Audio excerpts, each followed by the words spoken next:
Tutorial 2, Part 2, Elements of Crystallography, Crystallographic Directions, and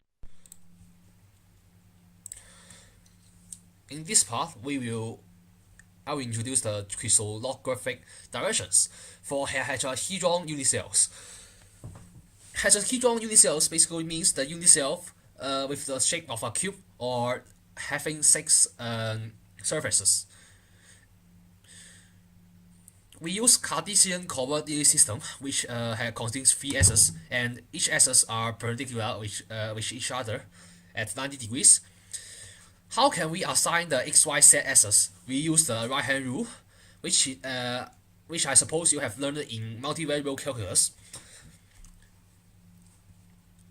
So, crystallographic directions is represented by following vector XYZ, and this is such notation is representing the coordinates of such directions. A family of directions is a group of individual vectors that the member of in this family have the same atomic arrangement. And be careful, the notation for family of direction is different from that of crystallographic directions. The main differences is the bracket type. This one is square bracket, and this one is with an angle. And yes, the coordinates are still in same format, which is x. And there is certain reminder for our directional indexes or the crystallography directions. First, the directional indexes indicates the direction, not the magnitude. Therefore, kx, ki, kz is equivalent with xyz for if we multiply xyz by k, where k is a non-zero constant. Second, for a negative index value, for example, negative x is written as x bar, and there is no comma between x, y, z. There only, or if you want, only spacing between x, y, z. The crystallography direction usually expressed as an integer. If it is a fraction, you need to multiply it by the common factor of the denominator to make it make the free index to become integer. And we need to set the coordinate system at one of the corners of the unicell. But actually, you can set it at everywhere. But it is convenient for you to set it at one of the corner of the unicell. Therefore, for some directional indexes start at somewhere not at the set corner, it will be easier if you translate the origin to the corner first. So we count one example about how to draw crystallography direction to draw those vectors on one unicell. So the question is, draw 1 to 1 bar direction on the following cubic unicell. Yes, we need to first determine the origin and set the coordinate system. And yes, you can set it on anywhere you like, but I will suggest that the resulting vector should be confined inside the cube for better representation. So for this question, we set the origin at here, and by right-hand rule, if we set the x axis at here, the y axis will be here, and z axis is definitely here.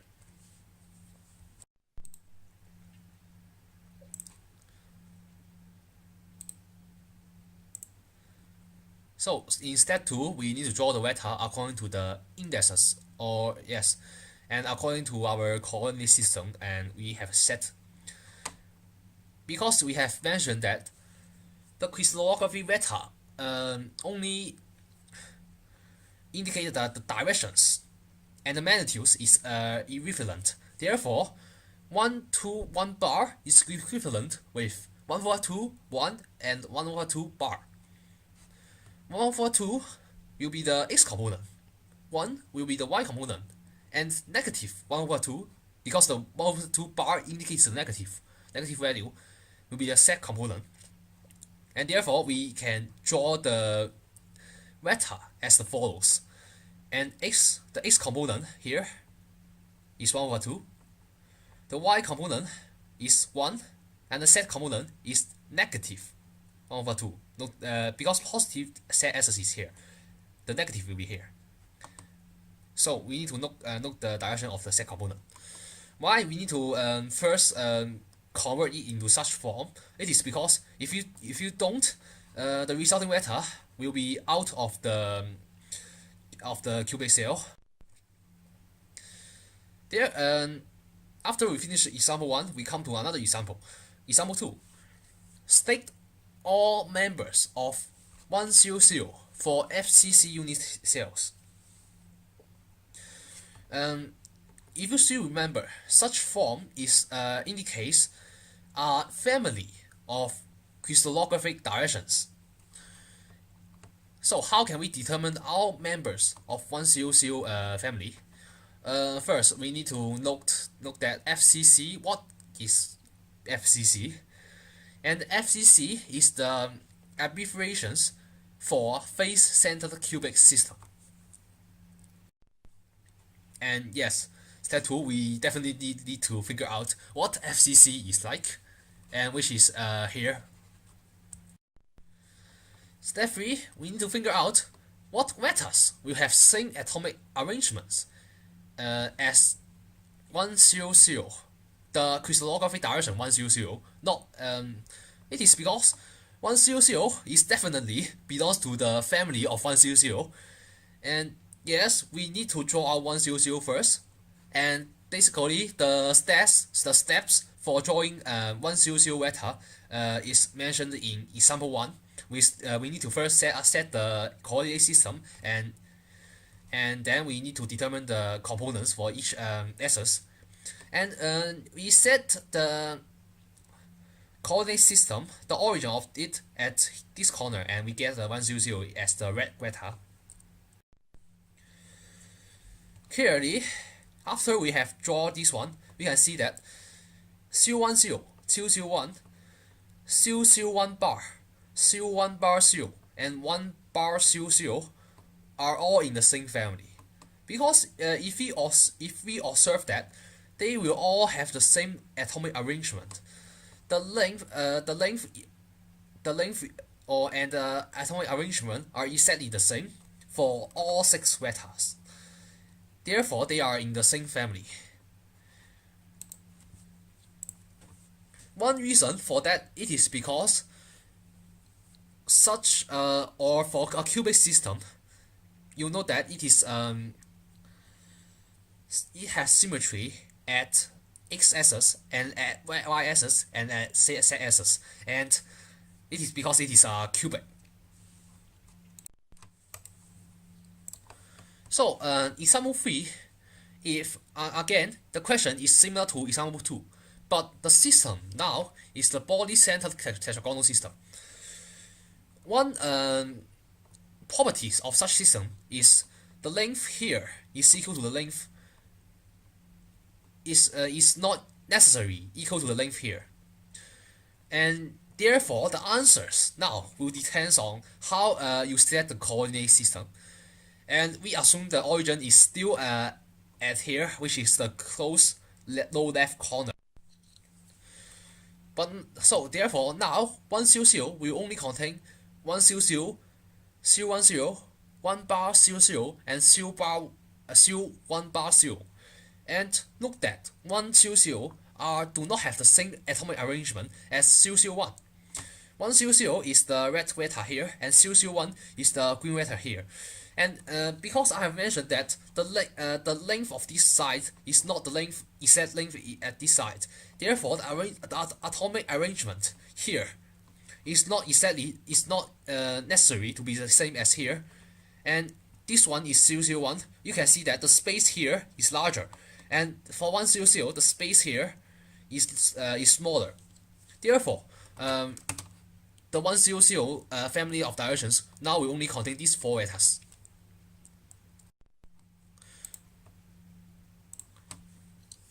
For hexagonal unit cells, we often use 4S's instead of 3S's system. And 4S's is actually defined here, A1 here, A2 here, and A3 here. Each one are separated by 120 degrees, and still the z-axis is still perpendicular. And actually, how do you know A1, A2, A3? It is still the right hand rule. You count it anti-clockwise, and use your right hand. You can still obtain the z-axis. It is here. We can also convert 3S system into 4S systems. For hexagonal unit cells, note that the x, y, z, x is here, y is here, z is here, must be located in such a direction, and the origin must at the base center of the hexagonal unit cell. Otherwise, the A1, A2, A3 will not be at the current position. And here is the formula for conversion. Example 1. What is the coordinate for the following blue vector? And note that such cell is hexagonal.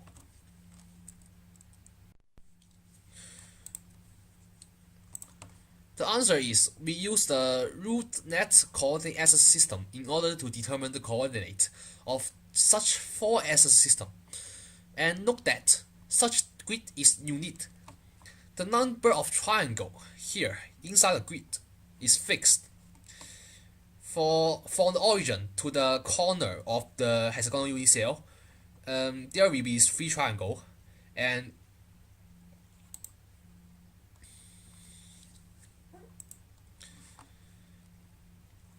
you can remember such grid by remembering the number and the side length of such of the triangles in the grid. And we note that the green vector here is equal to the yellow vector, which is equal to 1/3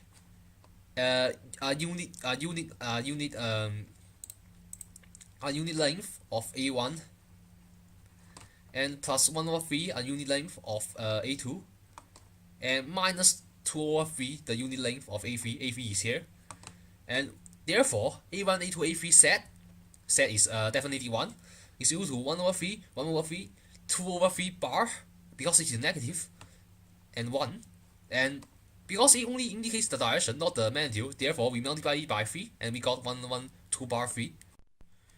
We can also convert the vector from 3S system to 4S system using formula to determine the 4S system the coordinates inside the 4S system. As for the same question, now this time we use the conversion formula. We first observe x, y, z the coordinates for 3S system. First, we need to know note the hexahedral part, which is here.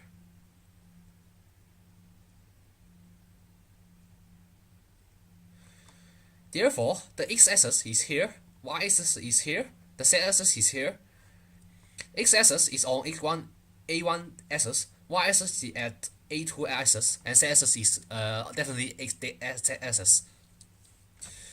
Obviously, yes, it is 1, 1, 1.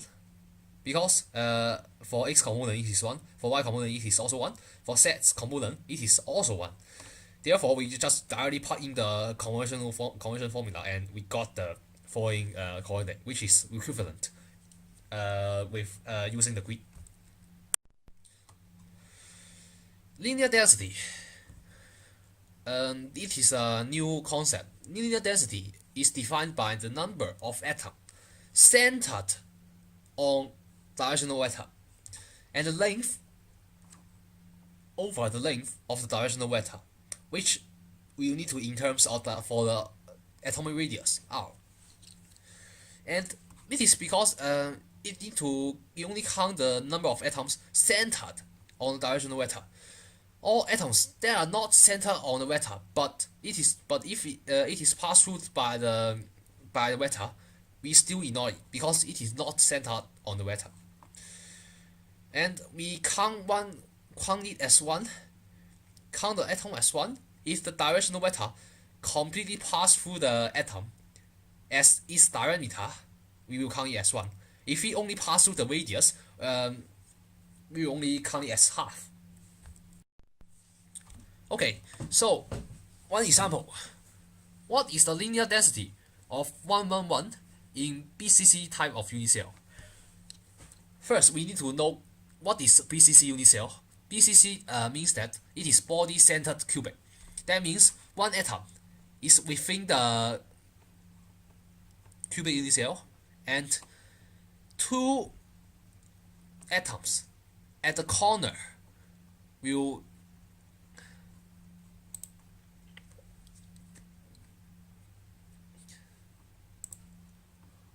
constrain the atoms at the center. Therefore, the 111 direction at such direction, the number of atoms will be equal to half atom. Here is half. Here we only count it as half, plus 1 because it is at center. This atom is at the center, and still it is also half. And 111 direction is actually this direction. If you set the coordinates here, and the length of such vector is 4r, and the linear density is 1/2r, because